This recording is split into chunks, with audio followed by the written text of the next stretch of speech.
Praise the Lord. May the peace of risen Christ be with you all. My dear brothers and sisters, I just want to give a short reflection on the journey of the two disciples to Emmaus.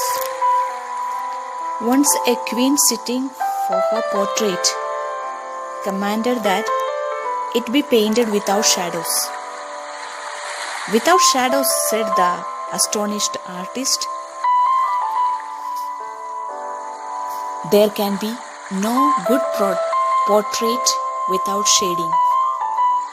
I fear your majesty, you knows not of the law of light and beauty, said the artist to the queen.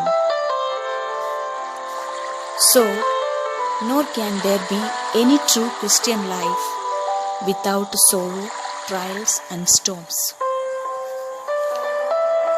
If there is no ups and downs, there will be no beauty in life. Life will be boring. Today we see two disciples going to Emmaus in the Gospel. The mental disposition of the disciples were very sad. They were in drooping spirit, depressed, confused, disappointed, discouraged, and they find no meaning to live. They lost everything, their dearest master, their fellow disciples. On a journey of 7 miles from Jerusalem to a village, Emmaus, they were walking, and while they were walking, they were talking to each other about what had happened.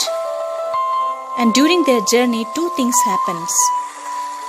First one is talking and second one is discussing. Then Jesus come up to them. Now let me ask you to remember the last time when you shared with somebody about your difficulty or your problem. Usually what happens with us is we call on phone a friend or a relative, a husband, wife or children. When we are at trouble, we go to our neighbor's house sometime or to our closest friend and share what we feel. In anxiety, we try to inform them as much as possible about our difficulty or our pain or our problem. If we are mistaken,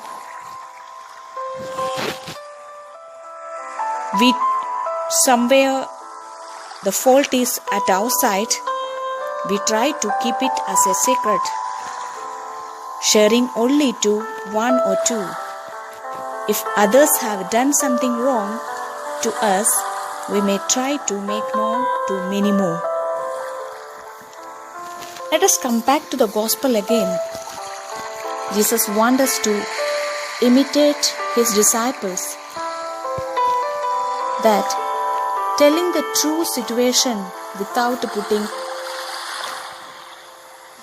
any words of my own into the situation or into the event.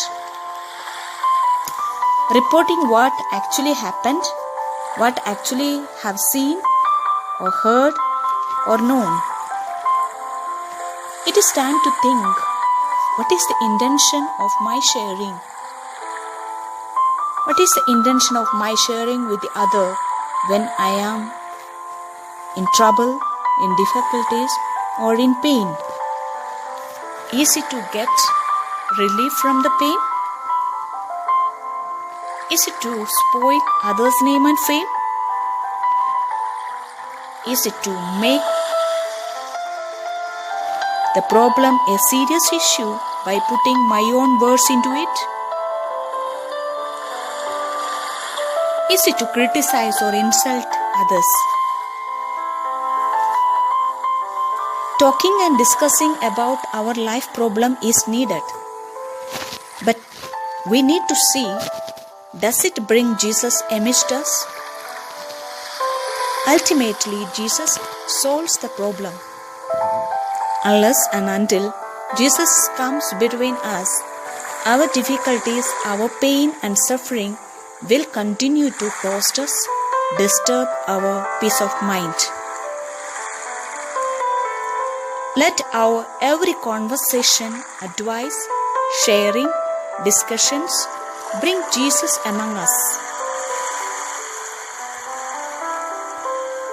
One another thing Jesus wants us to understand through this gospel passage is disciples saw Jesus alive in the Word of God, breaking of the bread, and in the company of fellow disciples. It means when I am with my fellow brethren, Jesus can be present. When I am listening, reading, and reflecting the Word of God, Jesus can be present. When I am in the Eucharist, breaking of the bread, Jesus can be present. So, it is important to make Jesus present in our conversations, sharing, discussions, etc. Let us experience His presence, feel He is alive in reading and reflecting the Word of God. Let us also experience Him in our services, in our meetings, in our family prayers. May Jesus be born again in our hearts with His Word and nourish us with His holy presence. As we are in the period of lockdown and affected by the coronavirus,